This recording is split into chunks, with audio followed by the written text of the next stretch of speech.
की शुरुआत होती है एक ऐसी दुनिया में जहां बहुत से लोगों के पास जादुई शक्तियां होती हैं। हम नौरी नाम की एक लड़की को देखते हैं जो बचपन से खुद को बाकी बच्चों से अलग समझती थी, पर एक दिन कुछ अजीब हुआ और उसकी जिंदगी बदल गई। जब वो 7 साल की थी तो वो अपने कमरे की खिड़की से अपने पड़ोसियों को देख रही थी और तभी उसकी नजर गार्डन में खड़ी एक बिल्ली पर पड़ी। उसी पल अचानक उसकी मूछें उगने लगी और उसने हूबहू उस बिल्ली जैसा रूप ले लिया। तभी उसके पिता कमरे में आए और अचानक नौरी की पीठ में पंख निकल आए और आखिरकार नौरी को अपनी खासियत मिल गई। इस घटना के 6 साल बाद अब नौरी अपनी बेस्ट फ्रेंड के साथ सेज एकेडमी में जाने वाली थी, जो कि देश का सबसे मशहूर जादुई स्कूल था। नौरी की बेस्ट फ्रेंड रायना में आग को काबू करने का हुनर था। उसमें काबिलियत बहुत थी, बस उसको खुद पे यकीन नहीं था, जिस वजह से वो अक्सर पीछे रह जाती। लेकिन नौरी हर वक्त उसे एहसास दिलाती कि वो जो चाहे वो कर सकती है। खैर, नौरी भी अपनी शक्तियों पर काबू नहीं रख पाती थी। असल में जब भी वो किसी जानवर का रूप लेती तो अक्सर 2-3 जानवरों को मिलाकर हाइब्रिड बना देती। खैर, कुछ हफ्तों बाद नौरी और रायना बाकी बच्चों के साथ सेज एकेडमी तक जाने वाली बस लेने स्टॉप पर पहुंच गई। लेकिन तभी एक अजीब सा आदमी पेड़ के पीछे से बाहर आया और उसने कहा कि वो सभी बच्चों को उनके नए जादुई स्कूल में ले जाने आया है। फिर सभी बच्चों ने अपने माँ बाप को अलविदा कहा और उस आदमी के पीछे जंगल में घुस गए। कुछ देर चलने के बाद उन्हें एक पोर्टल मिला जो सीधा उन्हें सेज एकेडमी तक ले गया। सबसे पहले बड उस पोर्टल में गया और जल्द ही नौरी और रायना के साथ बाकी बच्चे भी पोर्टल में घुस गए। वहां पहुंचते ही उन्हें एहसास हुआ कि स्कूल में उनके फोन काम नहीं कर रहे। जल्द ही स्कूल की प्रिंसिपल लिंडा उनके सामने आई और उसने कहा कि सभी बच्चों को उनकी काबिलियत के हिसाब से 5 कैटेगरीज में बांटा जाएगा। पहला ग्रुप था फजीज, जिनमें उन बच्चों को भेजा जाएगा जो जानवरों के साथ बातचीत कर सकते हैं। अगला ग्रुप था फ्लिकर्स, जो अपने हाथों से किसी भी चीज को खींच सकते हैं। इसके बाद द फ्लेयर्स, जो कि आग की शक्ति को काबू कर सकते हैं। चौथा ग्रुप था फ्लायर्स, जो हवा में उड़ सकते हैं। और 5वां ग्रुप था फजर्स, जो किसी भी जानवर का रूप लेने की काबिलियत रखते हैं। अब क्लासेस शुरू होने से पहले सभी बच्चों को एक टेस्ट देना होगा, जिसमें प्रोफेसर्स उनकी शक्तियों को जांच कर उन्हें ग्रुप्स में बांटेंगे। सबसे पहली बारी थी फ्लेयर्स की, जिन्हें 2 मीटर दूर रखी एक मोमबत्ती को जलाने का टास्क दिया गया था। सबसे पहले फिलिप नाम का एक लड़का अंदर गया और उसके टेस्ट के बाद प्रिंसिपल ने उसे एक कार्ड देकर बाहर इंतजार करने को कहा। बाद में जब एलियट की बारी आई तो वो मोमबत्ती नहीं जला सका, क्योंकि उसके हाथ से चिंगारी की जगह धुआं निकल रहा था। प्रोफेसर्स उससे काफी नाखुश थे। खैर, अंत में रायना की बारी थी, जो अपने साथियों में से सबसे बेहतरीन थी, क्योंकि उसने सिर्फ अपनी छोटी उंगली से ही मोमबत्ती जला दी।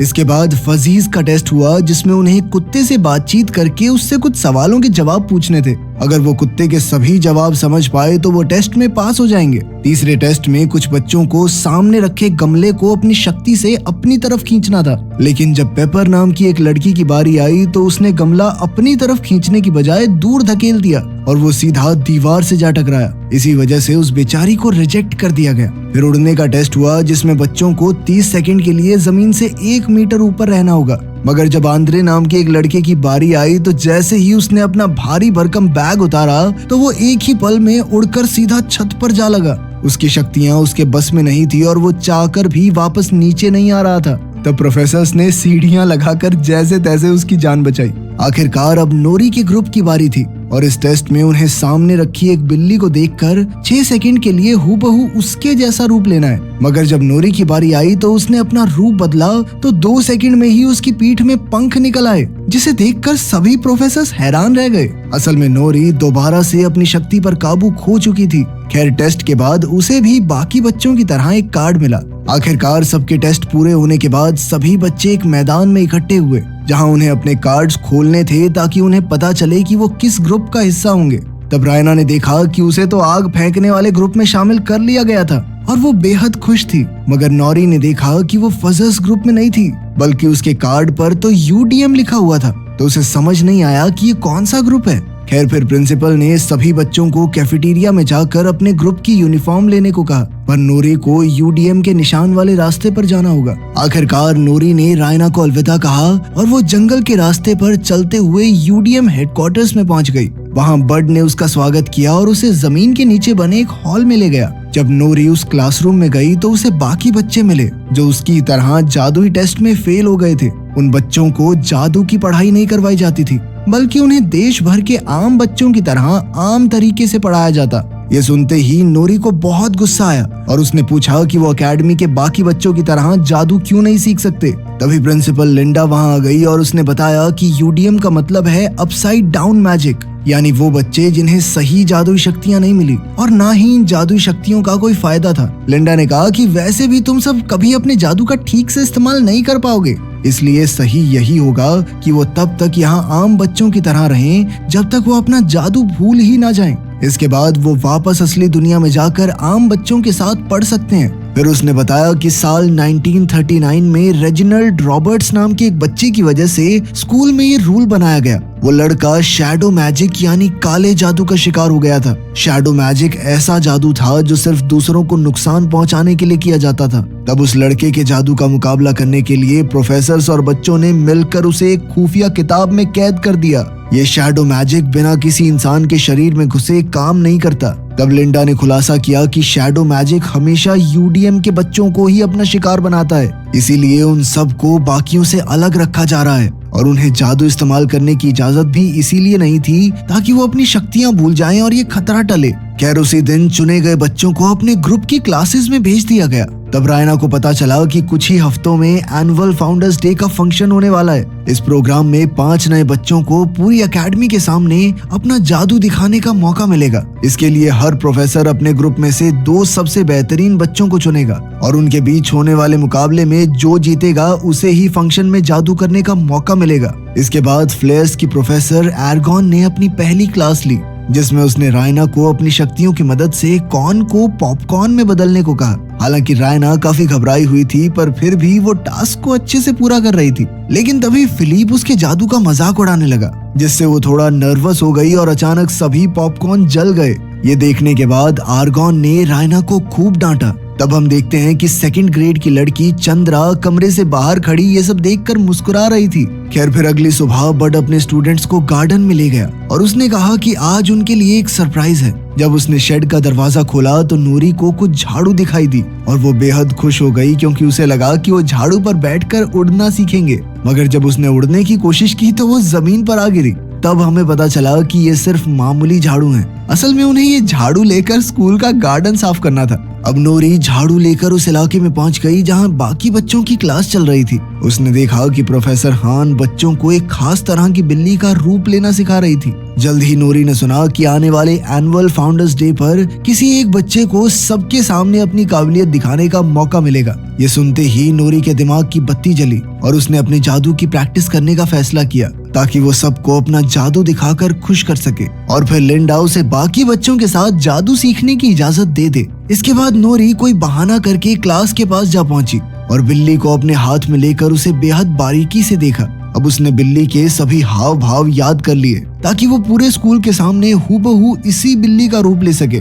मगर तभी अचानक एक बार फिर उसने अपनी शक्तियों पर काबू खो दिया और वो एक अजीबोगरीब जानवर में बदल गया। प्रोफेसर हान ने तुरंत बड को बुलाकर नूरी को काबू करने को कहा, वरना अगर प्रिंसिपल को इस बात की खबर मिली तो बहुत बुरा होगा। खैर बाद में लंच टाइम के दौरान जब सभी बच्चे कैफेटेरिया में थे तो नूरी ने अपने साथियों को बताया कि उसने उस बिल्ली की हर बारीकी की तस्वीर बना ली है और अब बस उसे अपना शरीर बदलने की प्रैक्टिस करनी होगी। उधर रायना ने जब नौरी को देखा तो वो नौरी से मिलने गई, लेकिन मिस आगन ने उसे रास्ते में ही रोक लिया क्योंकि एक ग्रुप के बच्चे दूसरे ग्रुप के बच्चों से घुल मिल नहीं सकते थे। फिर अगली क्लास में फिलिप ने अपनी शक्तियों से पॉपकॉर्न बना दिए तो प्रोफेसर बहुत खुश हुई और उन्होंने फिलिप को क्लास के सबसे बेहतरीन बच्चे के तौर पर चुन लिया। बाद में रायना कॉरिडोर से दूसरी क्लास में जा रही थी तो अचानक चंद्रा उसके पास आई और उसकी जादुई शक्तियों की काफी तारीफ की। जाने से पहले चंद्रा ने उससे कहा कि अगर तुम अपनी शक्तियों को और बेहतर करना चाहती हो तो मैं तुम्हारी मदद कर सकती हूँ। बाद में हम देखते हैं कि रायना अपनी क्लास की सबसे बेहतरीन जादूगरनी बनने के लिए रात में भी लाइब्रेरी में बैठकर पढ़ाई कर रही थी। जब वो एक किताब वापस रखने गई तो अचानक एक काले रंग की किताब अपने आप शेल्फ से नीचे गिर गई। रायना ने पास जाकर किताब को उठाया तो पता चला कि ये शैडो मैजिक की किताब थी। जैसे ही रायना ने वो किताब खोली तो अचानक सारी लाइट्स बंद हो गई और उसे एहसास हुआ कि उससे बहुत बड़ी गलती हो गई है। उसने तुरंत किताब को वापस रख दिया और अपना सामान लेकर अपने कमरे में वापस जाने लगी, पर जल्द ही उसने देखा कि ये किताब उसका पीछा करने लगी थी वहीं दूसरी ओर नोरी अपने हॉस्टल में अपने बाकी साथियों के साथ बिल्ली का रूप लेने की प्रैक्टिस कर रही थी, मगर बहुत कोशिश करने के बावजूद वो 3 सेकंड के बाद कई सारे जानवरों में बदल जाती। फिर अगले दिन रायना ने खिड़की से नोरी को अपने नए दोस्तों के साथ देखा तो वो थोड़ी दुखी हो गई, क्योंकि उसे लगा कि अब नोरी उसे भूल चुकी है। तभी अचानक शैडो मैजिक की वो किताब खुद ब खुद उसके बेड पर आ गई और उसके पन्ने अपने आप पलटने लगे। वो एक चैप्टर पर आकर रुके जिसमें अपने अंदर छुपी शक्तियों को उजागर करने की टेक्निक सिखाई गई थी। जब रायना ने ये चैप्टर पढ़ना शुरू किया तो अचानक उसके चारों तरफ एक काला बादल मंडराने लगा और तुरंत उसके शरीर में घुस गया। फिर कुछ घंटों बाद सभी नए बच्चे एक हॉल में इकट्ठा हुए। वो सब हर क्लास के 2 सबसे बेहतरीन बच्चों के बीच होने वाले मुकाबले को देखने आए थे। सबसे पहले फ्लेयर्स की बारी थी, जिसमें फिलिप और रायना आमने सामने थे। फिलिप को यकीन था कि वो बड़ी आसानी से मुकाबला जीत जाएगा, मगर रायना ने समय से पहले ही कौन से पॉपकॉर्न बना दिए। फिर प्रोफेसर आर्गन ने पॉपकॉर्न खाए तो वो बेहद खुश हुई, क्योंकि वो एकदम परफेक्ट थे। आखिरकार रायना को फ्लेयर्स की तरफ से एनुअल फाउंडर्स डे पर अपना जादू दिखाने के लिए चुन लिया गया। उसी पल नोरी भी वहां आ पहुंची और उसने कहा कि वो अपना जादू ठीक करने के लिए कई दिन से प्रैक्टिस कर रही है। उसने अपनी काबिलियत दिखाने के लिए एक आखिरी मौका मांगा और तभी एक बिल्ली का रूप ले लिया। इधर प्रोफेसर हान उसका समय नोट कर रही थी, पर 4 सेकंड के बाद ही नोरी की पीठ से फिर से पंख निकल आए और वो अपनी शक्तियों पर काबू खो बैठी। वो बेहद घबरा गई और इसीलिए लगातार अजीबोगरीब जानवरों में बदल रही थी। तब रायना ने अपनी दोस्त को शांत करने की कोशिश की, पर शैडो मैजिक वाली वो किताब पढ़ने के बाद अब रायना की शक्तियां कई गुना बढ़ चुकी थी और वो भी अपनी आग पर काबू ना पा सकी, जिस वजह से एक बहुत बड़ा आग का गोला बना जिसमें नोरी की बलि चढ़ने ही वाली थी कि तभी वो अपने असली रूप में आ गई। रायना ने तुरंत उससे माफी मांगी और बड ने नोरी को सहारा दिया। ये सब देखकर प्रिंसिपल लिंडा ने बड को खूब डांटा और उसे अपने स्टूडेंट्स को काबू में रखने को कहा, वरना उसे अपनी नौकरी से हाथ धोना पड़ेगा। इसके बाद नोरी और उसके दोस्त यूडीएम हेडक्वार्टर्स में लौट आए और वो बेहद दुखी थे, क्योंकि अब वो जिंदगी में फिर से जादू इस्तेमाल करने की उम्मीद खो चुके थे। तब हमें पता चला कि कई साल पहले बड भी उन्हीं की जगह था, यानी वो भी यूडीएम का स्टूडेंट था। उसे इन बच्चों के लिए बुरा लग रहा था तो उसने सबको जंगल में इकट्ठा किया और कहा कि वो वैसे भी इस नौकरी से खुश नहीं है। अब वो यूडीएम के बच्चों के सपने टूटते हुए देखकर थक चुका था, इसलिए उसने इन बच्चों को अपनी खास काबिलियत को अपनाकर उसका सही से इस्तेमाल करने की ट्रेनिंग देने का फैसला किया। फिर बड अचानक से गाने लगा और उसकी भाषा समझकर जंगल के कई जानवर उसके पास आ गए। तब ये खुलासा होता है कि बड भी फजी कैटेगरी का यूडीएम स्टूडेंट था। ये देखकर सभी बच्चों को एहसास हुआ कि वो अकेले नहीं है। बड बाकियों की तरह बोलकर नहीं बल्कि गाना गाकर जानवरों से बातें करता था। असल में वो छुप छुप कर अपने जादू की प्रैक्टिस करता था ताकि वो उसे भूल ना जाए। अब उसने चारों बच्चों को कल सुबह अपने जादू की ट्रेनिंग देने का वादा किया। बाद में जब वो वापस लौट रहे थे तो नोरी आज की गड़बड़ के बारे में सोच रही थी, तो उसे एहसास हुआ कि रायना के जादू में कुछ तो गड़बड़ी जरूर है और इसकी असली वजह पता लगाने के लिए उसने रायना से मिलने का फैसला किया। उधर रायना जब अपने कमरे में पहुंची तो चंद्रा वहां शैडो मैजिक की किताब लिए खड़ी थी। चंद्रा ने कहा कि इसी किताब की मदद से आज उसकी शक्तियां इतनी बढ़ गई थी। रायना को एहसास हुआ कि इस किताब की वजह से आज उसकी बेस्ट फ्रेंड नोरी की जान जाने ही वाली थी और उसने गुस्से में आकर चंद्रा को कमरे से बाहर निकलने को कहा। लेकिन चंद्रा के जाने के बाद वो किताब अपने आप जादू से उसके कमरे में आ गई। रायना ने गुस्से में दरवाजा खोला तो वहीं नोरी खड़ी थी और रायना ने उसी पल उसे गले लगा लिया। लेकिन अब शैडो मैनुअल का सच नोरी के सामने ना आ जाए, इसलिए रायना को उसे कमरे से निकालना पड़ा। खैर अगली सुबह बड अपने वादे मुताबिक अपनी टीम को ट्रेनिंग देने लगा। सबसे पहले उसने आंद्रे की कमर पर पाइप बांधकर उसे कहा कि एक ही लेवल पर खुद को रोकने की कोशिश करे। फिर आंद्रे ने अपनी पीठ से बैग उतार दिया और ऊपर उड़ने लगा, लेकिन अब भी वो अपनी मर्जी से नीचे नहीं आ पा रहा था। लेकिन जैसे जैसे ट्रेनिंग आगे बढ़ी तो धीरे धीरे बच्चे अपनी अलग अलग खासियत को अपनाने लगे। अब वो बाकी बच्चों की तरह एक ही तरह के जादूगर नहीं बनना चाहते थे। इसी दौरान उन सब के बीच गहरी दोस्ती भी हो गई और धीरे धीरे वो अपने जादू पर थोड़ा काबू करना सीख गए थे। एलियट ने अपने हाथों से निकलने वाले धुएं को आकार देना शुरू किया और पेपर अपनी शक्ति से किसी भी चीज को दूर धकेलना सीख गई। इसके अलावा नोरी खुद को एक ही जानवर के रूप में बांधने की बजाय एक ही समय पर 3-4 जानवरों को मिलाकर नए रूप बनाने लगी। उधर रायना अपने साथियों को मजे करते देख रही थी तो एक बार फिर से चंद्रा उसके सामने आई। रायना ने चिल्लाकर उसे वहां से चले जाने को कहा और अब रायना ने वो किताब इस्तेमाल कर ली थी, यानी अब वो दोनों एक हो चुके थे। इधर बाकी सबने रायना से पूछा कि वो किससे बातें कर रही है। तब ये खुलासा होता है कि सिर्फ रायना ही चंद्रा को देख सकती है। अब रायना तुरंत अपने कमरे की ओर भागी, पर चंद्रा फिर से उसे परेशान करने लगी। वो जानती थी कि रायना को अपने अंदर छुपी शक्तियों का कोई अंदाजा नहीं है। चंद्रा ने उससे कहा कि तुम्हारा जादू यहाँ मौजूद किसी भी बच्चे से बहुत ज्यादा ताकतवर है। आखिरकार रायना के मन में अपने अंदर बैठे डर को हटाकर अपनी असली शक्तियों को हासिल करने की इच्छा पैदा हुई और उसने चंद्रा की बातों में आकर खुद को शैडो मैजिक के हवाले कर दिया। कुछ ही पलों में नोरी वहां आई तो उसे पता चला कि रायना पर किसी बुरी शक्ति का साया है, यानी शैडो मैजिक की ताकत सिर्फ यूडीएम के बच्चों को निशाना नहीं बनाती। खैर, अब रायना ने काली शक्तियों की चपेट में आकर एक वहशी आवाज में कहा, जल्द ही पूरा स्कूल तबाह हो जाएगा, इसलिए अगर नोरी को अपनी जान प्यारी है तो उसे भाग जाना चाहिए।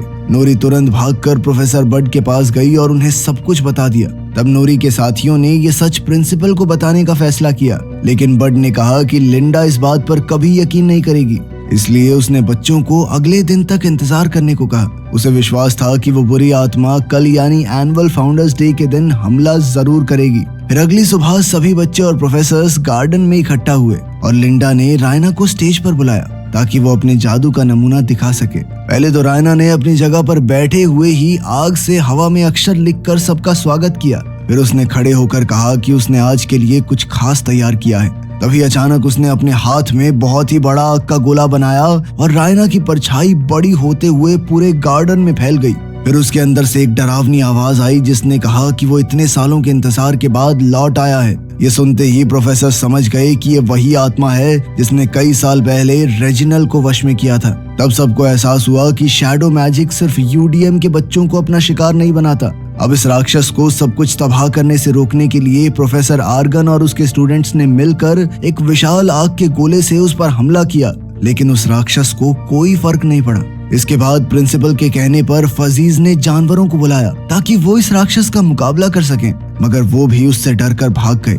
इसके बाद शेप शिफ्टर्स ने अपना रूप बदला ताकि वो राक्षस पर हमला कर सकें, लेकिन उन्होंने ऐसे जानवरों का रूप लिया था जो उसका कुछ भी नहीं बिगाड़ सकते थे। अब सभी बच्चों की उम्मीद बिल्कुल खत्म हो चुकी थी और अंत में यूडीएम के बच्चे सामने आए। पेपर ने अपने हाथों से जबरदस्त जोर लगाया जिससे राक्षस पीछे खिसकने लगा। फिर एलियट ने धुएं की एक दीवार बनाई ताकि राक्षस कुछ देख न सके। उधर आंद्रे हवा में उड़ गया ताकि वो राक्षस का ध्यान भटका सके और इसी दौरान नोरी ने एक भयंकर जानवर का रूप लिया जिससे वो राक्षस पर हमला करने वाली थी। आखिरकार लिंडा ने सभी बच्चों को अपनी शक्तियां मिलाकर एक साथ राक्षस पर धावा बोलने को कहा, लेकिन नोरी ने किसी को भी उसके करीब आने से मना कर दिया। वो जानती थी कि इस राक्षस के पीछे थी उसकी बेस्ट फ्रेंड रायना। अब उसने खुद अपनी जान खतरे में डाल दी ताकि रायना राक्षस पर काबू कर सके। राक्षस नोरी पर हमला करके उसका काम तमाम करने ही वाला था कि ऐन वक्त पर उसके अंदर से एक जबरदस्त आग के गोले का धमाका हुआ जिससे वो राक्षस वहीं भस्म हो गया। नोरी ने देखा कि आखिरकार रायना शैडो मैजिक से आजाद हो गई थी, जिसके बाद उसने चैन की सांस ली और रायना को गले लगा लिया। आखिरकार यूडीएम के बच्चों ने मिलकर सेज एकेडमी को तबाह होने से बचा लिया था और इसी दिन के बाद से यूडीएम प्रोग्राम को कैंसिल कर दिया गया। अब यूडीएम के बच्चे भी बाकियों के साथ मिलकर अपने खास जादू का इस्तेमाल करना सीखने लगे और इधर बड को भी एक फुल फ्लेज प्रोफेसर बना दिया गया।